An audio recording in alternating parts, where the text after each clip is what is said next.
पहले मैं किरोड़ी सिंह जी के पास चलूंगा।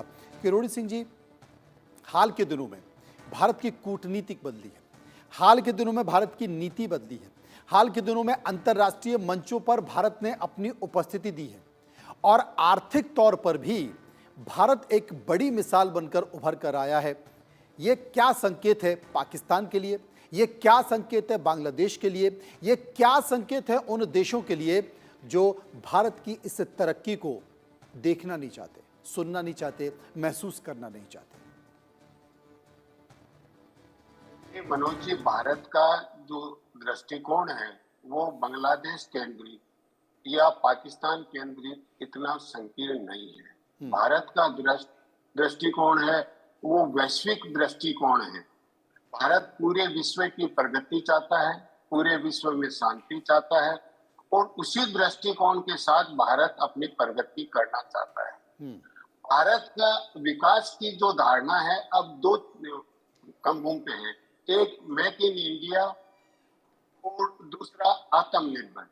और आत्मनिर्भर और मेक इन इंडिया के साथ भारत अपना एक्सपोर्ट बढ़ाना चाहता है, क्योंकि परंपरागत तरीके से भारत इंपोर्ट करता रहा है और विशेष रूप से सैन्य सामान का, इसलिए भारत की दूसरे देशों पे निर्भरता थी। तो भारत आत्मनिर्भर बनना चाहता है और इसके साथ साथ भारत जो आधुनिक तकनीकी है, विशेष रूप से सर्विस सेक्टर और जो डिजिटलाइजेशन है, उसमें विश्व के लिए एक मिसाल बन गया है, क्योंकि जितनी द्रुत गति से भारत ने डिजिटलाइजेशन किया है और विश्व का जो आउटसोर्स का केंद्र बन गया है, तो दुनिया की बहुत सी कंपनियां हैं वो अपना काम आउटसोर्स के रूप में भारत से करवा रही है।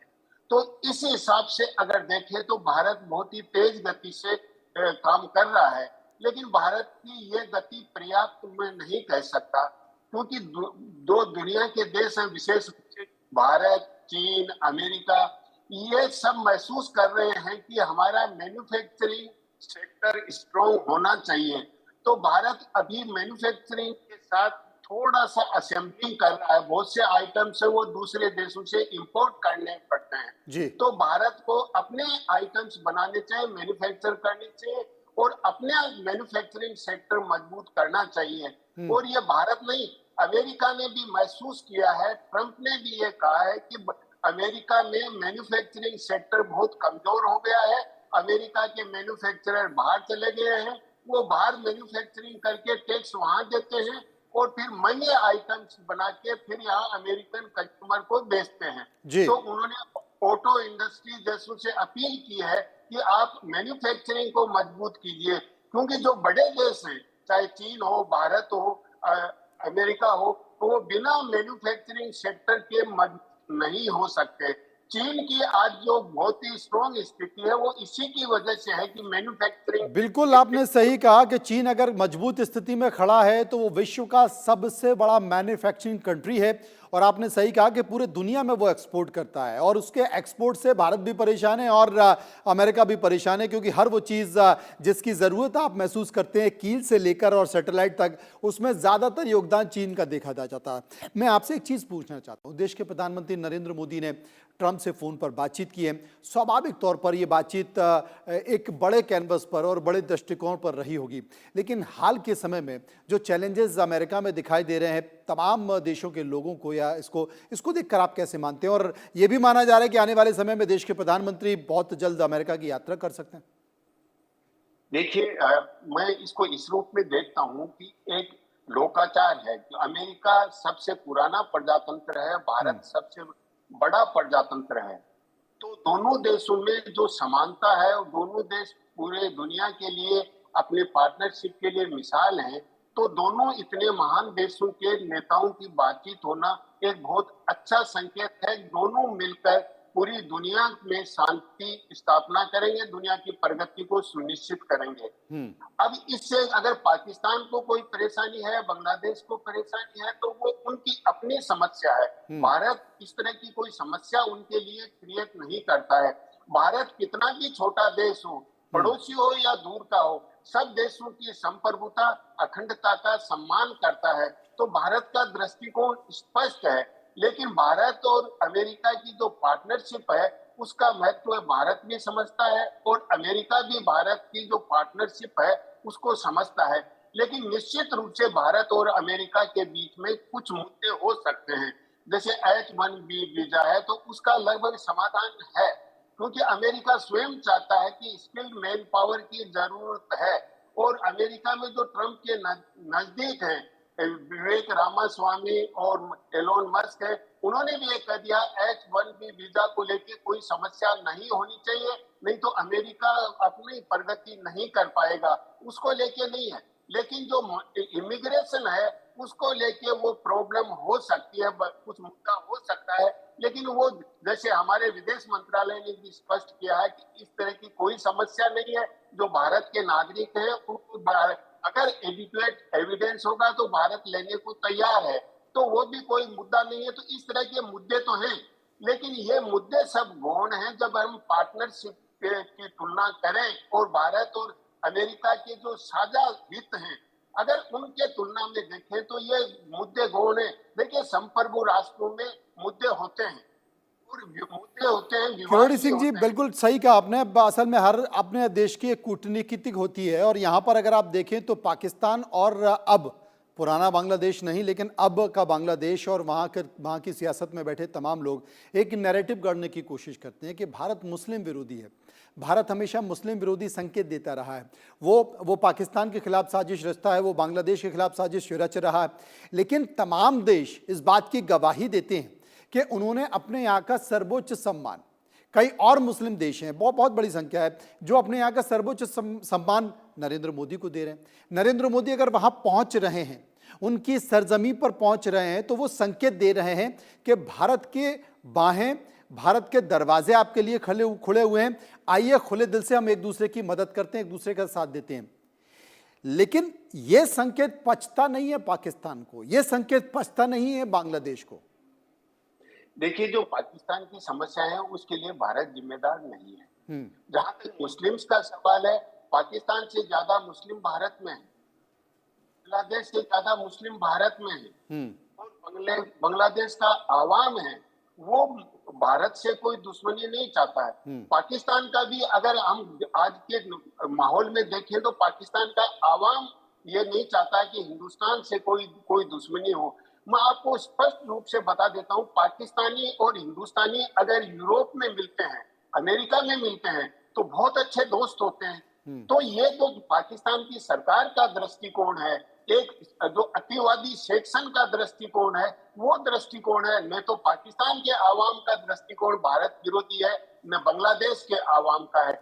जब भी कोई प्रजातांत्रिक सरकार होती है तो अच्छे रिश्ते होते हैं, जब भी सेना का आधिपत्य होता है या अतिवादी सक्रिय होते हैं तो भारत से रिश्ते खराब होते हैं। यही बांग्लादेश में है। अभी बांग्लादेश में सरकार को प्रजातांत्रिक मैंडेट नहीं है और एक ग्रुप है जिसको हम जमाते इस्लामी कहते हैं, वो इस तरह का प्रोपेगेंडा कर रहा है। अगर वहां प्रजातांत्रिक सरकार होगी तो निश्चित रूप से भारत से रिश्ते अच्छे होंगे, क्योंकि बांग्लादेश ये जानता है कि भारत की सबसे बड़ी सीमा उनके साथ लगती है। म्यांमार और भारत के म्यांमार की सीमा तो बहुत कम है और भारत पे डिपेंडेंस इतना है कि भारत पावर सप्लाई करता है। बांग्लादेश के जो गारमेंट्स हैं वो भारत के पोर्ट्स के थ्रू विदेश जाते हैं। तो दोनों की निर्भरता इतनी है कि बांग्लादेश का आवाम कभी नहीं चाहेगा कि भारत से दुश्मनी हो। लेकिन एक अतिवादी तत्व है वो बांग्लादेश में भी सक्रिय हो गया है हसीना की सरकार गिरने के बाद में। लेकिन वो हसीना की जिस तरह की नीतियां रही उससे कई तरह के एलिमेंट हो गए, वो इकट्ठे हो गए।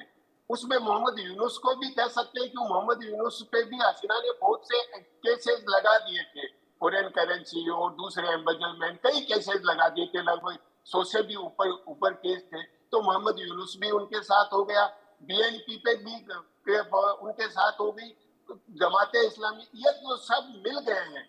तो एक हसीना के अगेंस्ट में अलग अलग तरीके के एलिमेंट सामने हो गए। अब उनमें आपस में डिफरेंसेस हो रहे हैं और चुनाव को लेके एक तनाव सा बना हुआ है। बीएनपी चाहती है इमीडिएटली चुनाव हो, जमाते उसको आगे खिसकाना चाहती है।